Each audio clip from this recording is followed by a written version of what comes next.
March 11th, 2011. 2:46 p.m. local time. What started as a quiet tremble beneath the ocean floor became one of the most devastating disasters in Japan's modern history. In just a few short minutes, everything changed. A wave taller than most buildings.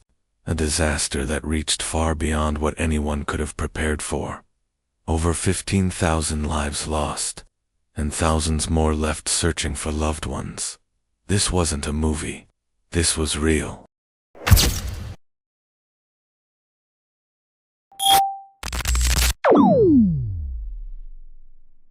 The Tōhoku region, in northeastern Japan, had faced earthquakes before, but nothing like this. At exactly 2:46 p.m., the earth cracked 70 kilometers off the country's east coast.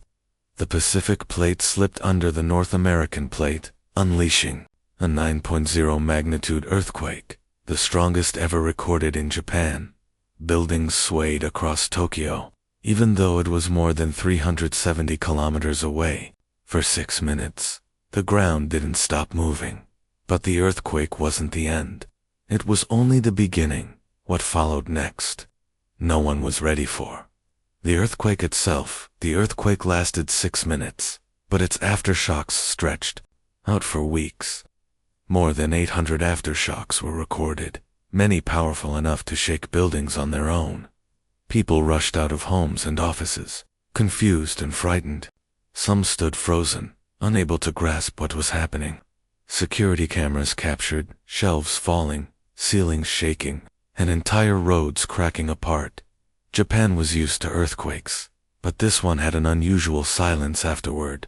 No loud crashes, no collapsing buildings, just a quiet tension, the kind that makes you hold your breath. The incoming tsunami, roughly 30 to 45 minutes later, it hit. A black wall of water surged toward the coast, not one wave, but many. Some as high as 40.5 meters, taller than a 12-story building. In Miyakawa Prefecture, the ocean swallowed the land. Water rushed as far as 10 kilometers inland, sweeping away entire towns in seconds. Port cities like Kuji were ripped apart. Fishing boats became missiles. Buildings crumbled like paper. Cars floated down streets like toys. The tsunami walls, designed to protect, were completely overwhelmed. Some towns had walls over 10 meters high.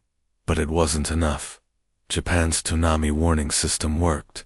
Alerts were sent. Sirens wailed.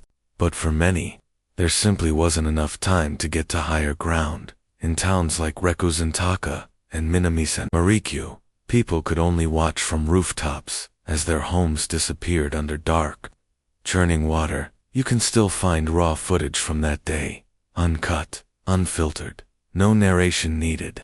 The images speak for themselves. Human cost and immediate response. The numbers are difficult to process. 15,899 people were confirmed dead, 6,157 injured. Over 2,500 are still missing.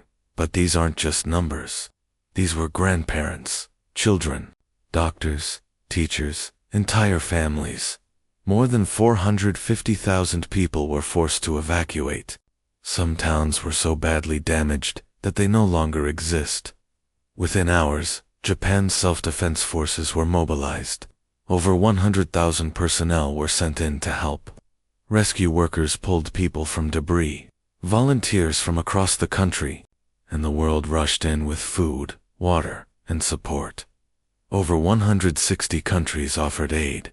The world watched, heartbroken, but also deeply moved by Japan's calm, organized response. In the middle of despair, there were stories of survival. A baby found alive in the rubble. A man was rescued from his roof 2 days later. But not everyone made it. Thousands were stranded. Many clung to whatever they could find. Some simply disappeared into the tide. The Fukushima nuclear disaster then. Came another blow.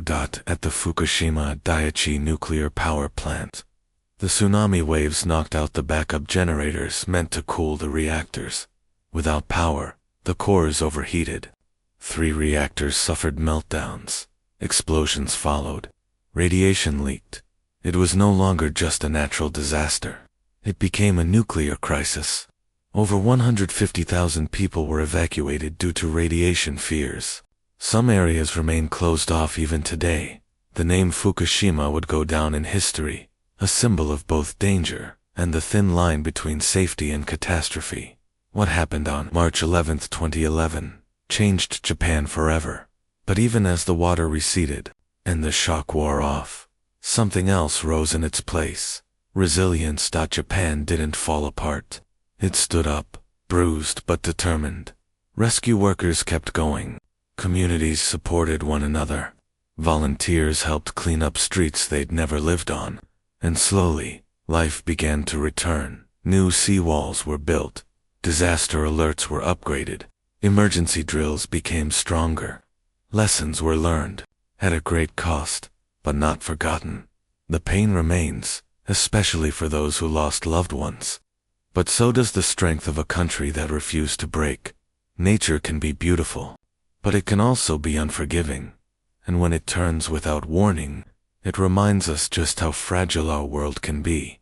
What matters in those moments is how we respond. If you found this important, share it. Let people know what happened on March 11, 2011.